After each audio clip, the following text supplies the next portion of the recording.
Într-o călătorie în timp plină de nostalgie, astăzi vom explora cum arătau 4 dintre cele mai importante orașe din România acum un secol. Bucureștiul, inima culturală și politică a țării, Iașul, vechea capitală a Moldovei, Timișoara, orașul cu o bogată moștenire multiculturală, și Constanța, poarta către Marea Neagră. Vom păși în urmele trecutului pentru a descoperi farmecul și schimbările majore care au avut loc în aceste orașe fascinante în ultimii 100 de ani. București. Acum 100 de ani, Bucureștiul, ca și alte orașe din toată țara, se refăcea după primul război mondial, însă frumusețea sa cosmopolită continua să existe. Astfel, acum un secol, traficul bucureștean era mult mai redus, iar multe dintre străzile aglomerate de mașini astăzi erau destinate exclusiv pietonilor în trecut. Pe vremea aceea, capitala găzduia aproximativ de 7 ori mai puțini locuitori decât în prezent și suprafața sa ocupată era doar un sfert din cea actuală. Parcurile erau mult mai rare, însă vegetația era mai prezentă între clădiri și pe străzi.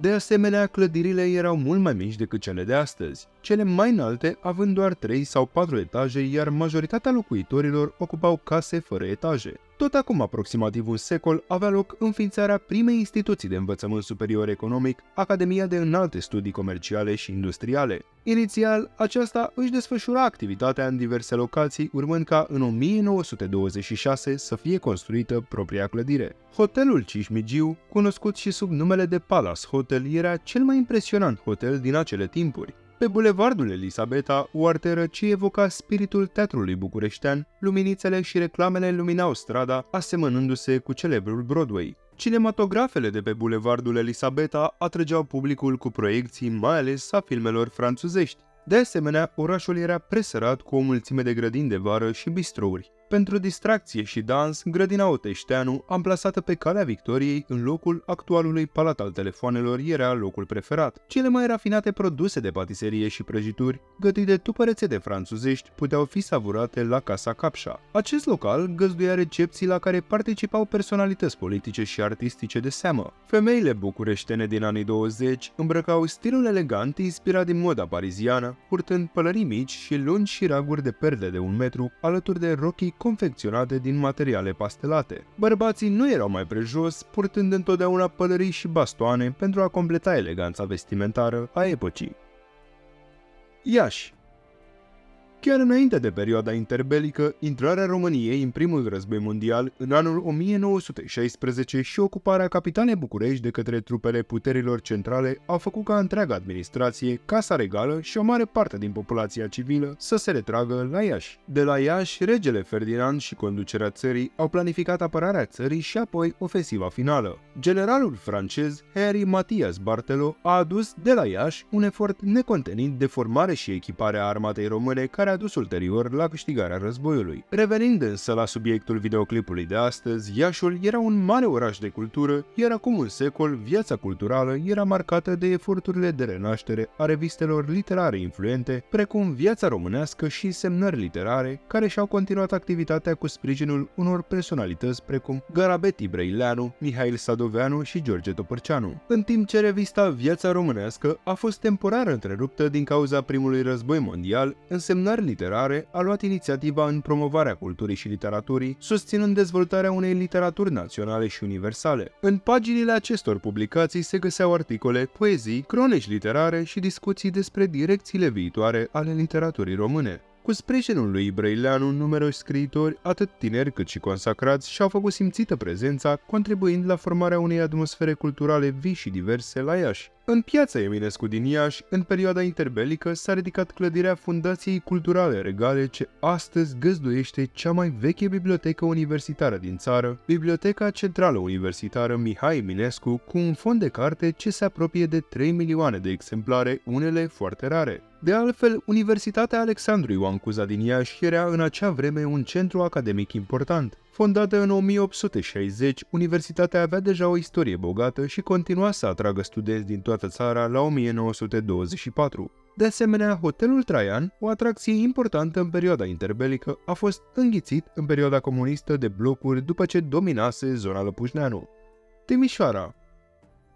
Precum Bucureștiul și Iașul, și orașul Timișoara era semnificativ diferit față de cel de astăzi. În perioada interbelică, Timișoara era o zonă urbană cosmopolită cu o identitate complexă caracterizată de moșteniri culturale și religioase diverse. Situată în regiunea Banat, la granița dintre statele român, sârb și ungar, orașul era un nod important al diverselor culturi și civilizații reflectat în coabitarea bisericilor, interferențele lingvistice și mixajul etnic-religios. Diversitatea era evidențiată și în presa scrisă în mai multe limbi și în asociațiile civice și culturale care stimulau colaborarea între diferitele comunități etnice și religioase din oraș. În ceea ce privește clădirile sale, spre exemplu, în perioada interbelică timpurie, centrul Timișoarei nu găzduia încă cunoscuta și impresionanta Catedrală Mitropolitană Ortodoxă. Conform planurilor administrației maghiare dinaintea anului 1919, în locul catedralei ar fi trebuit să fie construit noul Palat al Culturii. Cu toate acestea, situația s-a schimbat odată cu instalarea administrației românești. Lucrările la catedrală au început în anul 1936, iar arhitectul câștigător al licitației de proiectare a fost Ioan Traianescu, originar din București. La ceremonia de deschidere a șantierului, piatra de temelie a fost solemn sfințită de către episcopul Andrei Majieru al Aradului. Proiectul a implicat 5 ani de muncă intensivă pentru a finaliza toate aspectele arhitecturale, iar suprafața construită a însumat 1542 de metri pătrați, având o capacitate estimată de aproximativ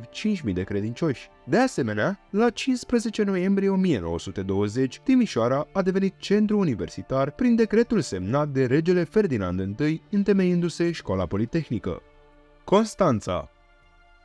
În urmă cu aproximativ 100 de ani, locuitorii orașului Constanța se distrau în moduri variate și pline de farmec. Balurile și concertele organizate în diferite locații din Constanța atrăgeau publicul în fiecare seară, oferindu-le distracție până târziu în noapte, într-un ambient lipsit de constrângeri moderne. Dansul, conversațiile în diverse limbi și intrigile pentru căsătorii sau despărțiri făceau parte din atmosfera vibrantă a acestor evenimente sociale desfășurate în saloanele hotelurilor și cazinourilor locale. Pe lângă baluri, orașul găzduia și cluburi precum Ovidiu sau Cercul Militar, iar reprezentațiile teatrale de șirare și de calitate variabilă erau parte din peisajul cultural al vremii. De asemenea, imaginile cu orașul Constanța din perioada interbelică ne arată un oraș cosmopolit cu hoteluri grandioase și locuințe selecte. În plus, din portul Constanța plecau curse transatlantice cu nave de lux. Astfel, în perioada respectivă, mai multe curse regulate către New York erau disponibile cu plecare din Constanța, operând cu vasele Megali Hellas, Themistocles și King Alexander.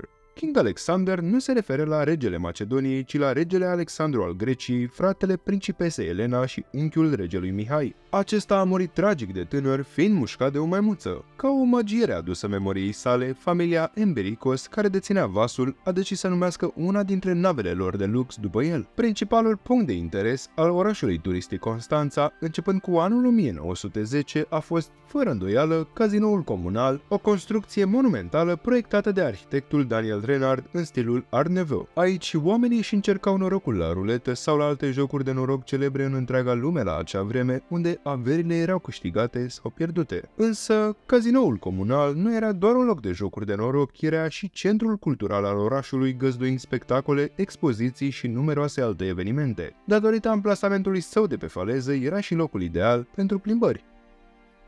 Astfel, călătoria noastră în timp prin 4 dintre cele mai importante orașe din România acum un secol ne-a oferit o perspectivă fascinantă asupra schimbărilor majore și a farmecului diferit al acestor locuri. Bucureștiul, în inima sa culturală și politică, emana o atmosferă cosmopolită și vibrantă cu străzi pietonale și clădiri mai mici, în contrast puternic cu aglomerația și înălțimea actuală a orașului. Iașul, fostă capitala Moldovei, era un centru cultural înfloritor, cu reviste literare influente și instituții academice importante, cum ar fi Universitatea Alexandru Ioan Cuza. Timișoara, cu moștenirea sa multiculturală, reflecta diversitatea etnică și religioasă prin intermediul bisericilor și asociațiilor civice, iar construcția Catedralei Mitropolitane Ortodoxe simboliza o perioadă de dezvoltare arhitecturală și spirituală, în timp ce Constanța, poarta către Marea Neagră, strălucea ca un oraș cosmopolit cu viață socială bogată și arhitectură impresionantă, inclusiv celebrul Cazinou Comunal, centrul cultural și de divertisment al orașului. orașului. Cu toate acestea, este important să recunoaștem că 10 minute de video nu sunt suficiente pentru a captura în întregime bogăția și complexitatea transformărilor petrecute în aceste orașe în ultimii 100 de ani, fiecare dintre ele ascunzând propriile povești și istorii fascinante. Acesta a fost episodul nostru. Dacă ți-a plăcut, nu ezita să te abonezi la Doza de Istorie pentru mai multe videoclipuri interesante. Vă doresc o zi extraordinară!